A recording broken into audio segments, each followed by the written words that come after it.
Boker Tov, Shavua Tov, Mazel Tov, une belle bonne semaine, Rabbi Zerach. Qu'il est beau mon Rabbi Zerach, quand il sourit pas, je te jure. C'est encore plus beau quand tu souris pas, je te promets. Souris, la vie elle est belle, même s'il pleut, souris. Souris. Voilà, regarde. C'est comme ça qu'il a vu sa femme. C'est comme ça qu'il a vu ça avec le sourire là. Le sourire là, tu craques.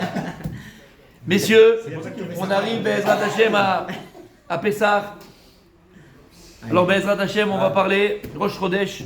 À partir de Rosh Chodesh, si Dieu veut, on va parler égal du mois de Nissan, de Pessah. On va préparer le Seder, Bezrat Hashem, tous ensemble. Aval. Aujourd'hui, on va faire le Pele Yoetz sur une notion très importante de Pessah. Ça s'appelle la Zrizout. La Zrizout, messieurs. Igal est là. Il va pouvoir nous parler c'est quoi la Zrizout sans presser pour les mitzvot. Il va nous parler. Bah ouais. Comment arriver à l'avance pour Mincha? Voilà, exactement. Comment arriver en avance pour Mincha?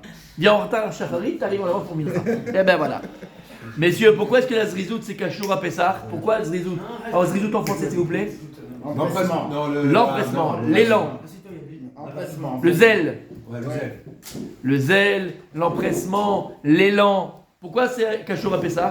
À cause de la matzah, il faut la faire vite. Il a fait. Ma grand-mère. Il a fait.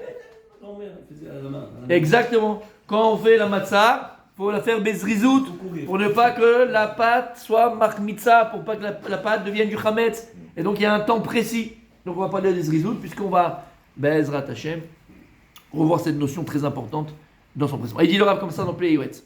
Zrizout ne'emar al mitzvah taseh. L'empressement, l'élan, le zèle dans les mitzvot, c'est précisément dans les mitzvot qui sont positifs de la Torah. Par exemple, Tfila. Rabbi David. Tfila. C'est une mitzvah taseh de prier. Donc là, tu dois t'empresser d'aller à la Tfila. Tfili, matzah, taseh. De manger la matzah, c'est une mitzvah positive. Souka, il faut s'empresser de construire sa souka. Il faut s'empresser de faire la mitzvah de souka. Toutes les mitzvahs positives, il y a une mitzvah, mon sadique, la faire avec empressement. Vinyano la choucharbe à la mitzvah, penula loye beado le kaima. Non, c'est quoi? Faut tout le monde t'empresser de faire la mitzvah, de peur que la mitzvah, elle te passe sous la main. Parce qu'il y a un temps, pour la mitzvah tassée. Il y a tassé Shazman Grama, par exemple. Il y a un temps. Si maintenant tu n'as pas fait le kiddush bismano, tu as raté le kiddush. Si tu n'as pas fait le zman tfila, tu n'as pas fait la tfila en son temps, tu as raté la mise à deux, kriyat shema. Si tu n'as pas fait kriyat shema bismano, tu as raté la mise à deux kriyat shema. Et toutes les mitzvahs positives, si tu n'as pas été mekem la mitzvah en son temps, la mitzvah elle est passée comme il y a un dicton, non il n'est pas dicton, on dit dicton français. Un dicton qu'on dit dans le jargon toraïque. Comment on dit? Vas-y. C'est plus l'heure. Quand c'est pas l'heure, c'est plus l'heure. Non, elle est égale. Rien n'est ça de se presser, il faut même pas. Avar zmano, batel korbano. Le temps il est passé, le korban il est passé. Par exemple, le korbanot, t'avais un temps pour emmener le korban. Le type l'amène le korban Pessah, 2 jours après Pessah. Khabibi, c'est trop tard. T'as compris? Donc il y a un temps pour. C'est pareil. Là, la Torah, elle te. C'est extraordinaire. Les amis, c'est extraordinaire. Là, la Torah, elle te dit. Ouais, le temps. La Torah, elle te dit. Ne sois pas en retard au rendez-vous de la vie. Pour ne pas être en retard au rendez-vous de la vie, il faut s'empresser d'être là. Il faut te préparer à être là. Faut pas dire Combien des fois à Kadosh Borou et souvent, combien la vie à Kadosh Borou il t'a préparé quelque chose d'extraordinaire. Tu avais rendez-vous avec la vie. Imagine tu avais un grand rendez-vous avec un type important pour ton boulot. Tu arrives en retard. La porte elle est fermée, fils, il n'y a plus personne, c'est fini, t'arrives pour le match. Le mec il est venu, il était en finale de Coupe du Monde, finale de je sais pas quoi, taekwondo ou de kickboxing. Et il arrive 2 heures après la fin du match. 2 heures après la fin de la compétition. Tout est éteint, tout est. Mais Khabibi, c'est trop tard, c'est fini. Il y a des rendez-vous avec la vie, pareil pour un jeune homme ou pour une jeune fille. Il y a un jeune homme, t'as une jeune fille, t'as vu, c'était ma team, c'est machin. Non, j'ai le temps. Combien ils ont dit j'ai le temps? Et finalement, il y en a qui l'est passé, il l'a pris avant toi, et t'es resté bredouille, t'as 40 ans, et t'es en train de pleurer sur tes lauriers. Et devant tout le monde, tu fais le mariole. Non, parce que je voulais kiffer la vie. Ah, Bibi, on t'a connu, on a vu. Elle était là, on t'a dit, regarde, vas-y, fonce, va lui parler, va lui truquer, on va lui parler, fais un chidour, fais quelque chose. J'ai le temps. T'as le temps, t'as raté le rendez-vous de ta vie. Et c'est vrai dans tous les domaines de la vie. C'est ça que la Torah te dit. Empresse-toi. Quand tu as... Ça fait de la peine, Rabbi Meir, c'est vrai dans tout. La vie, elle nous propose des beaux rendez-vous. Si t'es pas là le jour de ton mariage, ben t'es pas là le jour de ton mariage. Ça veut dire quoi le jour de ton mariage, t'es pas là? C'est-à-dire que tu aurais dû te marier, tu aurais dû aller... Mais tu l'as... T'es venu trop tard. Et il y a quelqu'un qui l'a pris. Pareil pour un travail. T'as dit, regarde, il y a un grand fournisseur, il y a un grand machin, vas-y, propose ton projet. T'as tellement traîné qu'il y en a un autre qui est venu, il a proposé avant toi, et il a pris ton projet, égal. Vends, fais, n'aie pas peur, prends des rendez-vous. Zrizout, qu'est-ce qu'il attend? Non, mais pas le dos en l'air, c'est pas moi, Hachem il veut pas ça. Hachem il veut pas ça, égal. Hachem il veut pas ça. Tu comprends le lien, c'est vrai dans l'absolu. Il y a des grands rendez-vous de la vie. Il ne faut pas louper les rendez-vous. Et c'est ça qu'il dit ici le Rav. La mitzvah, c'est le plus beau rendez-vous que l'on a dans notre vie. C'est la mitzvah. Lama. Pourquoi la mitzvah, c'est le plus beau rendez-vous de la vie? Vas-y, Rabbi Michael. Lama. Lama. Rabbi Raphaël.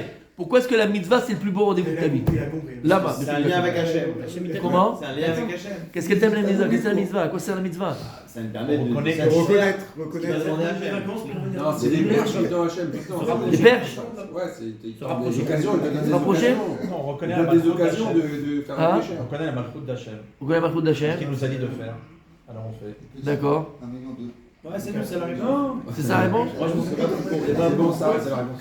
Ce sont des projets que tu as tout le temps. Des projets. Ça fait, c'est joli ça. C'est des projets qu'on a tout le temps, c'est joli. Tous les jours, tu as à faire des choses. Qu'est-ce qu'elle t'apporte la mitzvah? Qu'est-ce que c'est une mitzvah? Est-ce que Dieu il a besoin de ta mitzvah? Non. Hachem il a besoin de mitzvah? Quand tu fais la souka, Kadosh Baruch il a besoin de ta souka en bas? Alors pourquoi on fait la mitzvah? Quoi c'est la mitzvah? Ça veut dire qu'on existe. Hein? Ça veut dire qu'on existe. Tu existes dans la mitzvah, s'il n'y a pas de mitzvah, tu n'existes plus? C'est un lien. C'est grave de dire ça. Oui. Il y avait des juifs. Il y avait des juifs. Il y avait des juifs qui ont connu l'enfer sur terre. Il y avait des juifs qui ont connu l'enfer sur terre. Exprès. On leur a créé l'enfer sur terre pour les empêcher d'exister. Ils étaient à Auschwitz. Non, attends. Mechila. Ces juifs qui étaient à Auschwitz, ils existaient ou ils n'existaient pas? Non, ils n'existaient pas. Alors je vais te donner un chidouche. Nous on est extérieurs, hein. Moi je te parle des gens qui l'ont vécu et des livres que j'ai pu écouter, des témoignages que des gens écrits sur leur vie. T'en as qui ont été d'exister. Et t'en as d'autres qui ont continué d'exister même à Auschwitz. Bon, tu te dis comment, c'est pas possible, mais tu comprends quoi? Qu'ils ont réussi à exister, même sans les mitzvot. C'est quoi une mitzvah? C'est quoi la Torah? C'est quoi? C'est un ordre, il a fait. Mais c'est quoi tout ça? C'est quoi? De reconnaître que c'est. Quand tu viens de dire que la mitzvah elle permet d'exister, c'est que tu fais de la mitzvah un but. Est-ce que la mitzvah c'est un but? Le but de la mitzvah, c'est la mitzvah. Non, pour moi, c'est pas le but. C'est que si on n'avait pas ces mitzvot, on n'aurait pas de direction de vie à prendre. Voilà, il a fait. Mais, tu comprends ce que je veux dire par là? Non? Non. Si tu dis qu'on n'existe pas à travers la mitzvah, s'il n'y a pas de mitzvah, comment tu fais? Tu n'existes plus? Qu'est-ce qu'il a dit David Amelech? Gam kielech beget salmaret lo irara ketarek madi. Qu'est-ce qu'on dit à Purim il n'y a pas longtemps? Chaya benish le basumi, ad de l'adaben baruch mordechai le aru raman. Makara. C'est débile, c'est fou quoi, ça paraît bizarre. Tu dois boire jusqu'à que tu ne sais plus la différence entre baruch mordechai et aru raman. Il dit le Rav Dessler quelque chose d'extraordinaire, c'est Pélé, alors c'est vrai, il faut le comprendre, d'accord, c'est très très fort. Il dit le Rav Dessler, c'est quoi Mordechai dans la Megillah et c'est quoi Aman dans la Megillah? Ce sont des moyens. Ce sont des moyens. Ce sont des moyens. Mordechai c'est un moyen de connaître Dieu, mais Mordechai et même Aman c'est un moyen de connaître Dieu. Comme il dit le Rav Dessler, Ben Hatzadikim Ben Rishaim, que ce soit le Sachar des Tzadikim ou le Onel des Rishaim, dans les deux cas t'amènes au même point. De quoi? La date est Hachem. Et c'est ça le but. Et Akadosh, bon, pour que tu le connaisses, qu'est-ce qu'il fait? Il donne des moyens. La mitzvah, c'est une... Attention, je ne veux pas rabaisser la mitzvah. Vous comprenez? Au niveau psychologique, au niveau... pas psychologique, je voulais dire intellectuel, ce que je voulais dire. Ce qu'il dit Rav Dessler. La mitzvah, ça reste un moyen. C'est pas... Un outil, on peut dire. C'est un outil. C'est un outil, voilà, c'est un outil. C'est un outil. C'est pas une fin en soi, exactement. de la peine comme un entend. Non, c'est extraordinaire. Et tu vas voir pourquoi. La mitzvah, c'est un moyen. Tu te rappelles, on avait fait ce cours. Tes enfants, ce sont des moyens, il dit Rav Dessler. C'est pas un but, l'enfant. Ta femme, c'est un moyen. Ton époux, c'est un moyen. Tout ce que Dieu il te donne, il dit Rav Dessler, le mot que tu as dit, Rabbi Zerach. sont des kelim. Un keli, c'est un outil. Ce sont des outils pour te rapprocher de lui. Ce sont des outils pour le connaître. Ce sont des outils pour l'aimer. Ce sont des outils pour les avec beau. Ah ben, c'est pas un moyen. Et il dit quelque chose d'extraordinaire. Il dit, les personnes, les gens, alors par exemple, là on a été à l'extrême, qui est vrai. Mais par exemple, il y a des gens qui font de l'argent un but. Je donne un exemple. Il donne l'exemple, cet exemple. Des gens, ils font, non mais beaucoup, mais l'homme est on parle de personnes. Mais des gens, ils font de l'argent un but. Il dit à Abdesersi, maintenant toi, ton existence, tu parles d'existence, hein, tu l'as fait dépendre de ton argent. Donc à partir du moment où tu n'as plus d'argent, tu n'existes plus. Attends, viens un peu plus loin. Il dit à Abdeser pareil. Si maintenant ton existence, tu le fais dépendre chez l'honnête jusqu'à 120 ans, bonne santé, d'accord, mais stable, dans l'esprit, de tes enfants, si Hachemichement, alors tu n'existes plus. Si ton existence, tu l'as fait dépendre de ton épouse, de ton époux, si tu n'existes plus. Si jamais, ça va très loin. Mais c'est pas vrai, tu vois, on va à l'extrême. Mais tu comprends le Yann, ça ce sont des moyens. La mitzvah, c'est un moyen. La Torah, Dosha, c'est un moyen. Et tu veux un chidouche, tu as le chidouche, parce que tu mérites, mon sadique. Tu brilles, t'as un chemin, le brille. Il dit le Réchit Chochma. Pourquoi est-ce que Moshe Rabbeinu il a cassé la Torah? C'est fou. T'es dans le ciel. Hachem il te dit attention, Shichet Amecha, descends parce qu'il est en train de faire, ils sont à faire le Hegel, il faut le veau d'or. Descends. Moi si je suis Moshe Rabbeinu, laisse la Torah là-haut. Je redescends, je règle le problème, je vais la chercher. Pourquoi tu sais qu'ils font les marioles? La Tayot Dea. Tu prends la Torah et tu vas la casser. Ça se fait pas. Regarde ce qu'il dit le Réchit, c'est pas moi, Réchit Chochma il dit. Pourquoi il a fait ça? Le Réchit Chochma, le Réchit Chochma. Non, le Meshech Chochma à la Torah, Mechila. C'est le Meshech Chochma à la Torah, pas le Réchit Chochma. Parce qu'il y a les deux, des fois je me... Meshech Chochma. Et il dit, pourquoi Moshe il a cassé la Torah? Écoute bien tes oreilles. Lorsque Moshe Rabbeinu il a vu qu'il n'était plus là, et que l'âme Israël commençait à trembler, qui Moshe arrête, il est où Moshe Rabbeinu? Il n'est pas là. Alors qu'est-ce qu'on fait? Il nous faut un guide. Il faut un guide. Alors on va faire le veau d'or, ça va être notre guide à la place de Moshe Rabbeinu. Il a compris, Moshe Rabbeinu, il a dit attends, ils font de moi une entité, ils font de moi un but. Ils ont rien compris, moi je suis un outil, moi. Je suis le passage entre eux et Kadosh Baruch Hu. Regarde, il dit le Meshech Chochma, si de moi ils font, entre guillemets, une avodah zara, si de moi ils en font un but, alors même de la Torah ils vont faire un but. Mais la Torah c'est un moyen. La Torah c'est un moyen. Il les a cassés pour dire même s'il n'y a pas la Torah, même si je ne suis pas là, mais Dieu il est toujours là. Comme ça il dit le Meshech Chochma. Regarde jusqu'à où ça va. Tu comprends ce que ça veut dire? Donc les mitzvot qu'Akadosh Baruch Hu nous a donné et tout ce que Dieu il te donne, comme il a dit Rabbi Zera, sont des outils. Des outils. Et le plus grave erreur, mon tzaddik Rabbi Raphaël, qu'on peut commettre, c'est de faire de l'outil un but. Tu fais de ton rave un but.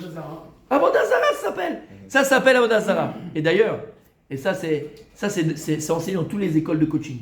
On n'a pas le coaching, d'accord? C'est Torah. Ils ont tout pris de la Torah.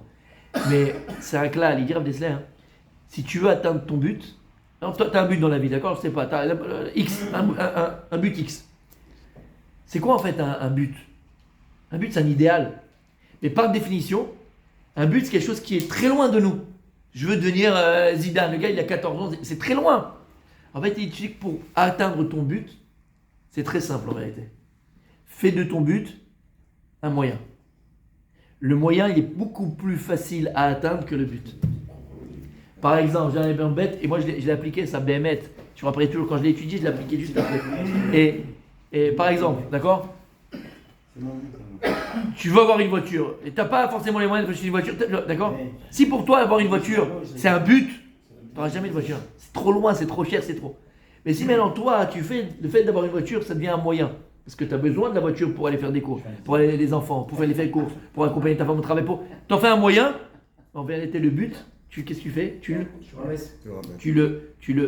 Il devient beaucoup plus abordable et accessible. Tu comprends? Alors très souvent, il y a des gens, comment ils pensent la Torah? Où on leur fait penser la Torah, la mitzvah, comme un but. Mais tu comprends pas. Je l'ai entendu de mes oreilles. Mettre les tefilines, c'est le but de la vie. C'est ça la vie. Non, Habibi, le but de la vie, c'est pas mettre les tefilines. Maintenant, je te conseille d'utiliser le moyen que Dieu t'a donné. C'est un outil, c'est un moyen que Dieu t'a donné, mettre les tefilines. Tu rends la Torah beaucoup plus abordable pour les gens. Parce que c'est pas un but de faire la Torah mitzvot, c'est qu'un moyen.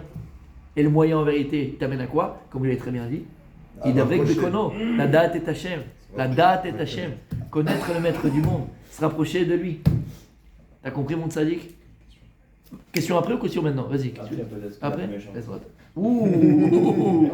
Oula, j'aime quand t'es agressif comme ça. Là, là, Ouh, d'accord, on continue demain. Il veut pas enregistrer. Ezrat Hashem.